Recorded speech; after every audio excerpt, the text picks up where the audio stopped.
তারাই নির্বাচন পেঁচাতে চায় যারা সংস্কার পেঁচাচ্ছে, বলেন আসনাদ আবদুল্লাহ। জাতীয় নাগরিক পার্টির মুখ্য সংগঠক আসনাদ আবদুল্লাহ বলেছেন, বাংলাদেশের আকাশে সংকট ঘনীভূত হচ্ছে, আমরা নাকি নির্বাচন পিছিয়ে দিতে চাই।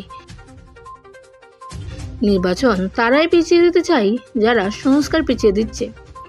আপনারা সংস্কার ছাড়া নির্বাচনের রব তুলে নির্বাচন বিরোধী ও গণতন্ত্র বিরোধী অবস্থান নিয়েছেন।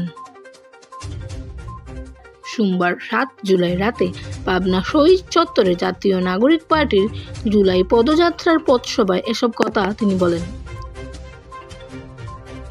আসনাদ আবদুল্লাহ বলেন, ভারতের ষড়যন্ত্র, আমাদের সতর্ক থাকতে হবে। একটি দল আমাদের অভ্যুত্থানের বিরুদ্ধে অবস্থান নিয়েছে। যারা বলছেন এই অভ্যুত্থানের আইনি ভিত্তি নেই, তারা নতুন করে মুজিববাদের ঠিকাদারি নিয়েছে। আগামী 3 আগস্ট শহীদ মিনারে জুলাই ঘোষণাপত্রের দাবিতে চল চল ঢাকা চল কর্মসূচি থাকবে।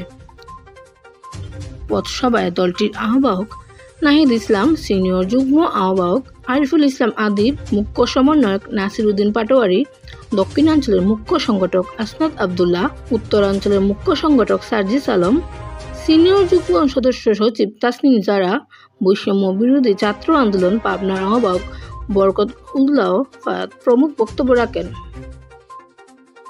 সাগর রুনি হত্যাকাণ্ড প্রতিবেদন দাখিলের সময় পেঁচালো 119 বার। সাংবাদিক দম্পতি সাগর সারোয়ার ও মেহরুন রুনি হত্যা মামলার তদন্ত প্রতিবেদন জমা দেওয়ার তারিখ ফের পেঁচানো হয়েছে। এ নিয়ে 119 বারের মতো প্রতিবেদন পেঁচানো হলো।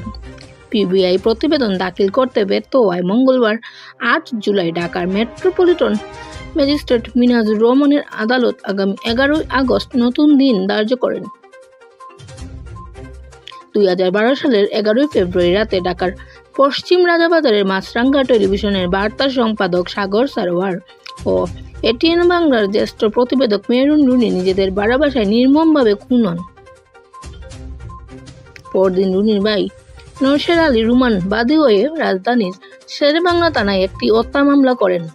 প্রথমে মামলার তদন্ত কর্মকর্তা ছিলেন ওই থানার এক এসআই। 4 দিন পর এ চাঞ্চল্যকর হত্যা মামলার তদন্তভার ডিবির কাছে হস্তান্তর করা হয়।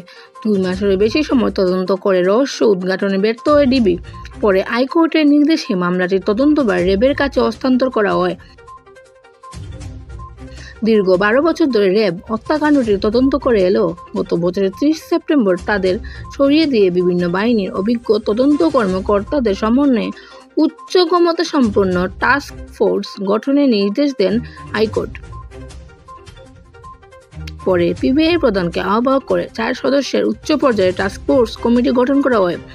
আলোচিত এই হত্যা মামলার আসামিরা হলেন রফিকুল ইসলাম, বকুল মিয়া, মাসুম মিন্টু, কামরুল ইসলাম ওরফে অরুণ, আবু সাইদ, সাগর রুনির বাড়ির 2 নিরাপত্তারক্ষী পলাশ রুদ্র পাল ও এনায়েত আহমেদ এবং তাদের বন্ধু তানভীর রহমান খান।